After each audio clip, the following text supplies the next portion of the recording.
Hi friends, today I'm going to talk about another interesting topic, friction. Look at the picture here. Have you ever imagined when a ball is rolling, it comes to rest after some time?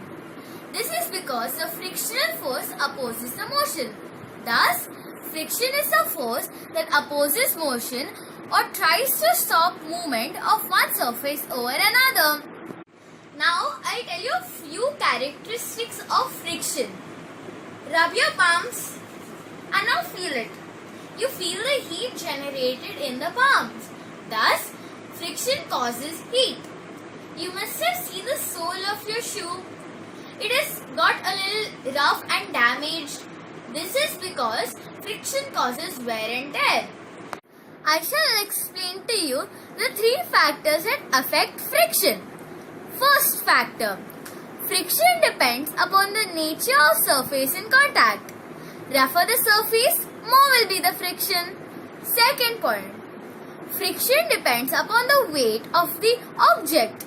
Higher the weight, higher the friction. And the last point, the easiest, friction is independent of the area of surface while the weight remains unchanged. Friction does not vary with size provided the weight of the object remains the same. Now I'm going to talk about the types of friction. There are three types of friction. Let me explain to you the first type. Static friction. When an object is at rest, the friction acting upon the object due to the contact of surfaces is called static friction. For examples, when mountaineers are climbing the mountain, the static friction between the rocks and the hands or feet and the rocks is known as static friction. Now let me explain to you the second type of friction called sliding friction. When two surfaces are sliding over each other, the friction acting between them is known as sliding friction. Sliding friction is a weaker force than static friction. When you experience sliding friction daily, writing with a pen, the tip of the pen touches the paper and it is called as sliding friction. Number 3. Rolling friction. Rolling friction is a friction that acts upon objects when they are rolling over a surface. Since ancient times, when heavy objects had to be moved, they used rolling friction. For example, they used different kinds of rollers to move heavy objects. Nowadays, rollers are replaced by wheels to make the work easier. Now let me talk about the advantages and disadvantages of friction. First, the advantages. Friction between our feet and the ground helps us to walk. In case of less friction, walking becomes almost impossible. Friction resists motion. Hence, friction provides better grip while running.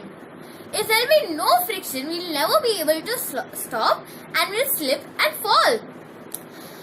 When you want to stop your bicycle, you press the brake and the bicycle slows down because of friction between the brakes and the wheels.